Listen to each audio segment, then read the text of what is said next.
Il me transporta en esprit sur une grande et haute montagne, et il me montra la ville sainte, Jérusalem qui descendait du ciel d'auprès de Dieu, ayant la gloire de Dieu. Apocalypse 21, 10.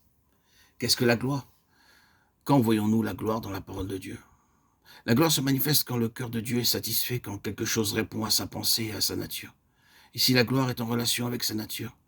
La pierre de jaspe. Son éclat était semblable à celui d'une pierre très précieuse, d'une pierre de jaspe, transparente comme du cristal. Apocalypse 21, 11. Dans Apocalypse 4, j'en vis quelqu'un ayant l'aspect d'une pierre de jaspe. Le symbolisme ici est simple. Cette sainte cité sera semblable à celui qui est sur le trône. Dieu aura une épouse qui répond à sa nature, constituée de fils rendus semblables à son fils. Et nous avons également concentré et exposé en 2 versets tout le dessein de Dieu réalisé selon Romains 8, 29. C'est pourquoi nous trouvons la gloire quand ce qui a été entrepris j'ai été conformément au plan révélé.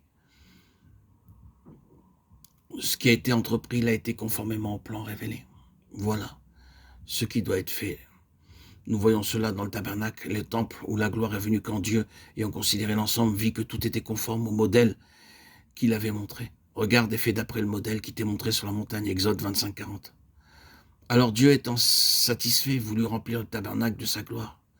La gloire d'Éternel remplissait le tabernacle, Exode 40, 35. Il en sera de même au jour qui vient où ma gloire remplira la maison, car la gloire de Dieu l'éclaire, et l'agneau est son flambeau, Apocalypse 21, 23. Elle avait une grande et haute muraille, elle avait 12 portes, et sur les portes 12 anges, et des noms écrits, ceux des 12 tribus des fils d'Israël. À l'Orient 3 portes, au Nord 3 portes, au Midi 3 portes, et à l'Occident 3 portes. La muraille de la ville avait 12 fondements, et sur eux les 12 noms des 12 apôtres de l'agneau, Apocalypse 21, 12 à 14. Les noms des fils d'Israël et ceux des 12 apôtres de l'agneau sont mentionnés, et cela doit nous encourager.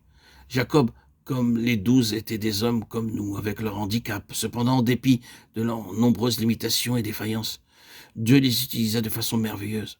Ils eurent à passer par les voies de Dieu, par lesquelles ils connurent une discipline sévère, mais c'est ainsi qu'ils devinrent les vases et l'instrument utile dans les mains de Dieu. Il en est de même en ce qui concerne un peuple qui doit servir au dessein de Dieu. C'est un peuple marqué par le sens d'une haute destinée et du but très élevé qui doit être atteint. Cependant, il se souvient toujours que tout est grâce. Dieu désire intensément nous conduire à la gloire. Qui voulait conduire à la gloire beaucoup de fils, Hébreux 2.10.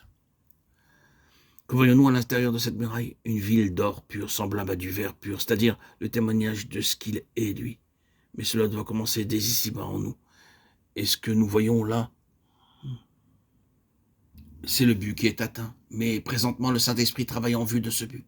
Ainsi, ayant vu ce qui répond à son besoin, soyons ce peuple qui sert à la louange de la gloire de sa grâce.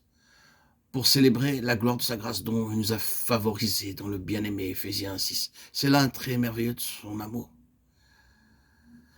Nous sommes le peuple qui doit être un témoignage de son amour éternel.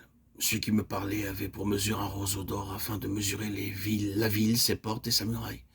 La ville avait la forme d'un carré, sa longueur était égale à sa largeur. Il mesura la ville avec le roseau et trouva 12 000 stades. La longueur, la largeur et la hauteur en étaient égales. Apocalypse 21, 15, 16. Le roseau d'or nous parle que tout sera mesuré d'après la vie de Christ, l'or étant le symbole de la vie divine. Christ, l'homme céleste, est l'étalon de mesure que Dieu a choisi. Tout sera mesuré d'après lui, et dans cette sainte cité, tout sera semblable à sa nature même. Rien, absolument rien, ne sera autre que Christ. Christ est tout et en tous. Colossiens 3.11. Quant à la forme carrée de la ville, ceci nous parle de l'égalité de son amour et de la gloire de son amour. Comment Dieu a-t-il pu nous aimer au point de donner son Fils, de vouloir nous amener à la ressemblance de son Fils et nous rendre participants de sa gloire? 1 Pierre 4, 14. Bien que nous ne puissions pas comprendre cela, cependant, c'est l'un des aspects de ce grand mystère de l'amour de Dieu pour vous et moi. Dieu maintient ce but dans son cœur à cause du grand amour dont il nous a aimés. Éphésiens 2, 14. 2, 4. Ce sont les différents aspects de ce peuple dont Dieu a besoin.